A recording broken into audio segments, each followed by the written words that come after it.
Bonjour tout le monde et bienvenue dans notre deuxième vidéo pour la marche sur les mains. Aujourd'hui on va commencer avec un échauffement pour le haut du corps. Sur cet échauffement on va travailler le transfert de poids d'une main à une autre, donc d'une épaule à une autre. Ici d'abord sur le shoulder tap. Le shoulder tap va s'effectuer de deux façons.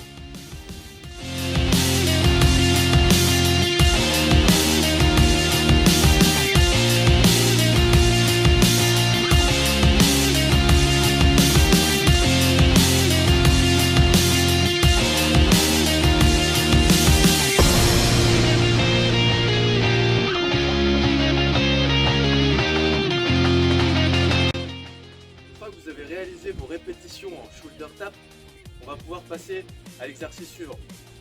Là cette fois-ci on va passer au mur. On va donc se mettre la tête à l'envers sur le mur. On va veiller bien sûr à avoir les mains qui restent largeur d'épaule. Toujours. Une fois qu'on va poser les mains au sol, vous devez tout de suite pousser vos épaules vers celui-ci et tendre vos bras comme ce qu'on vient de voir juste avant sur le shoulder tap. Surtout ne pas avoir la moindre flexion du coude pour éviter de tomber au sol.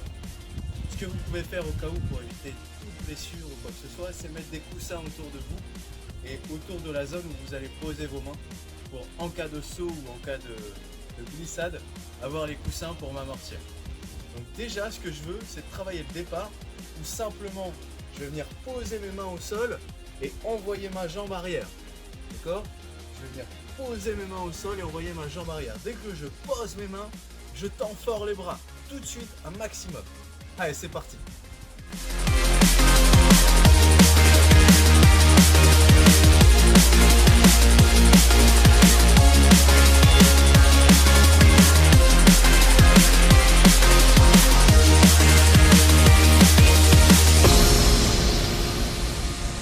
Vous avez réussi à tenir le handstand. Vous avez les bras tendus, vous avez un bon gainage et vous avez réussi à tenir les 5 séries de 30 secondes de travail, 30 secondes de repos. Alors c'est bon, on peut passer à l'étape suivante.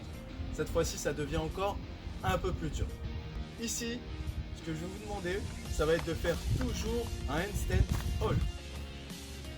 Vous allez avoir vos mains, non pas comme le salut de la Miss France, mais plutôt comme si je voulais montrer le chiffre 5 à quelqu'un.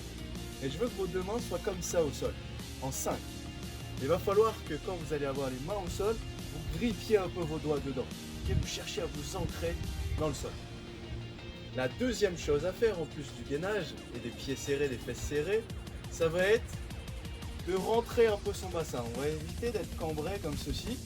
On va plutôt être en légère rétroversion en termes techniques. On va rentrer un peu le bassin pour serrer les fesses. Ça, il va falloir le mettre en place quand je vais décoller un peu mon talon du mur. Là, cette fois-ci, on va essayer un peu de trouver l'équilibre après le handstand hold, ce qui va donner ce mouvement-là.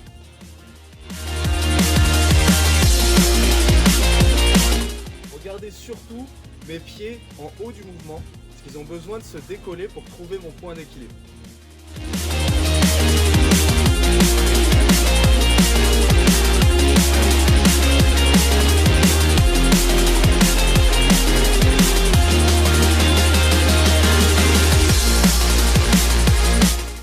Voilà, et je vais essayer de faire ça pendant à peu près 20 à 30 secondes, prendre au moins 1 minute de repos cette fois et recommencer 5 fois. Alors je vous souhaite bon courage, je vous dis donc bonne pratique et rendez-vous pour la troisième partie dans quelques jours. Salut tout le monde.